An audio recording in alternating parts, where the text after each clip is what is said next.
Next Saturday, April 23rd, the Fields Corner Branch Library will host its second annual Human Library Living Books event, part of a national, indeed international, anti-prejudice initiative. Members of the public are encouraged to check out books, that is, sign up for one-on-one chats with volunteer books whose life story was marked by some discrimination or stigma. Joining me now is a UMass Boston Creative Writing MFA candidate, Elysia Smith. Nice to have you on the show. Thank you, Chris.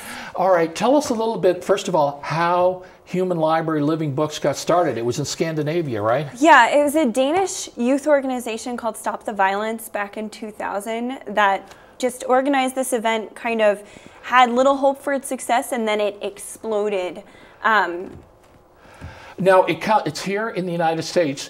You guys organized the first one in Dorchester, but in some parts of the United States, this is a regular event like Santa Monica. Mm-hmm. So what is it when you come to the library, instead of taking physical books out, what do you do there?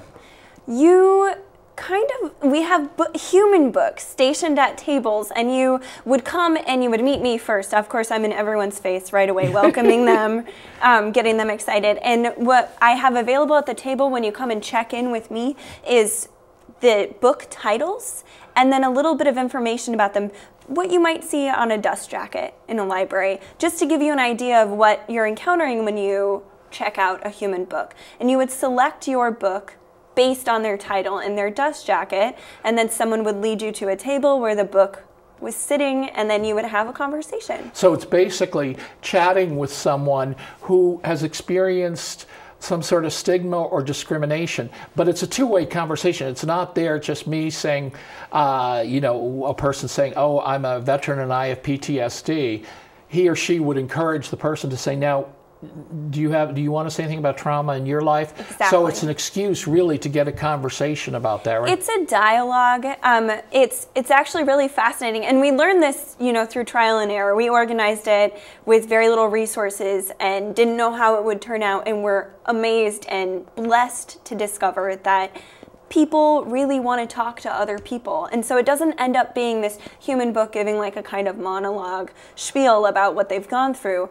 The reader already knows what to expect. So they develop an idea of what they want to say to the book. The book maybe starts out with something, asks a question, says a little bit about themselves, and before we knew it, the readers were launching into this dialogue and really, really opening up, which was I think the best part of the experience last year, and I'm sure that will happen again. Now, in the logo that they have there, we see people with, artificial limbs. You see female police officers with, tattoos and stuff. You see a woman with a burqa and stuff. You get a chance. This is a virtually one-in-a-lifetime thing to go and talk. We hear a lot from Mr. Trump and other people about Muslims. You get to talk to a person who, dresses that way, and you could say, do you have to wear that because men are making you wear that? Exactly. Or, you can ask questions. You have to be respectful. Of course.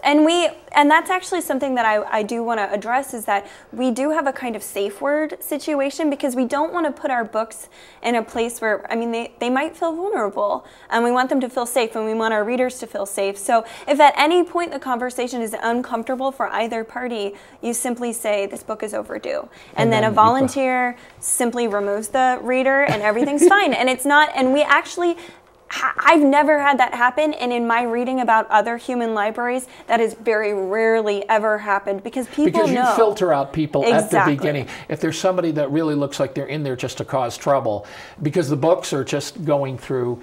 Do you want to tell us, now you haven't finalized the list there, but what sorts of books are you going to have available? Well, we're actually really fortunate to have, for the second year in a row, a published author, Carl Beatty, who talks about his experience with homelessness in his memoir, and then is kind enough to join us. And he's a community organizer. He's a community organizer. He's a teacher. He's a wonderful person, and his stories are remarkable. So he's one that I'm really looking forward to have. We're having another returnee named Andrea Gregory, who I'm fortunate enough to be in the MFA program with, who struggles with MS, and talks about her experience, and she's glowing and she loved the event, I think, a lot, and I'm excited to have her back. So that, it's so good to be able to talk to somebody if you heard about MS, but you know they're going to be open to the question that normally in a cocktail party you say, oh, so is it difficult? Yeah, that's inappropriate in that space. But here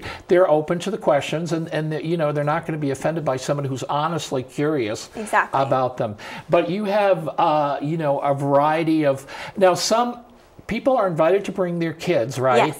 But you do have some adults. The situation with children is actually, I mean, you get to pick and choose who you talk to, and we live in a big city, so children are on the train all the time and see people. They see everything anyhow. Exactly. So I'm not really concerned about children because their parents will be observing them. I am observing like a hawk to make sure nothing goes wrong the entire time. But really, it doesn't come down to that. Nice to have you on the show. Thank you, Chris. That's it for this edition of Neighborhood Network News. We're going to be off on Monday night, but we hope you'll join us on Tuesday again.